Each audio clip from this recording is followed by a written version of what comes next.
ત્યારે જ વાત કરી લઈએ ક્રૂડની તો ક્રૂડમાં ગઈકાલની વેચવાલી આગળ વધતા બ્રેન્ટના ભાવ આજે 6 મહિનાના નીચલા સ્તરે પહોંચ્યા અને $70 પણ નીચે કારોબાર જોવા મળ્યો તો નાઇમેક્સ ક્રૂડમાં $67 નીચે કારોબાર નોંધાયો। અહીં સીટી ગ્રુપ તરફથી બ્રેન્ટ માટે $60 નીચેનું કામકાજ જોવા મળે તેવું અનુમાન પણ કરવામાં આવ્યું છે। વધુ વિગતો આરતી પાસેથી લઈશું। આરતી, ક્રૂડમાં કયા કારણસર આટલું દબાણ જોવા મળ્યું છે?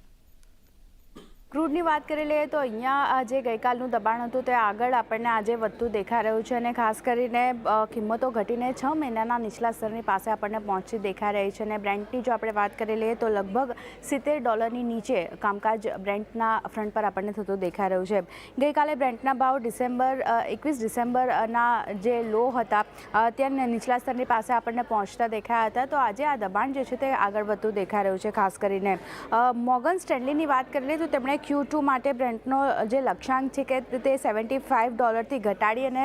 $70 તેમણે કર્યો છે અને ખાસ કરીને સિટી ગ્રુપની આપણે જો વાત કરી લઈએ તો તેમના મુજબ બ્રેન્ટમાં 60 પ્રતિ બેરલ સુધીનો ઘટાડો $60 પ્રતિ બેરલ સુધીનો ઘટાડો પણ આપણને જોવા મળી શકે છે। તો બ્રેન્ટની કિંમત જે છે તે સતત આપણને ઘટતી દેખાઈ રહી છે અને રીઝન આપણે જોઈએ તો એક વાત કરી લઈએ એપ્રિલથી જે OPEC પ્લસ ઉત્પાદન વધારવા જઈ રહ્યું છે સાથે યુએસની વાત કરી લઈએ તો ત્યાં ઇન્વેન્ટરી જે રીતે એક વધારો આપણે જોઈ રહ્યા છે પણ સામે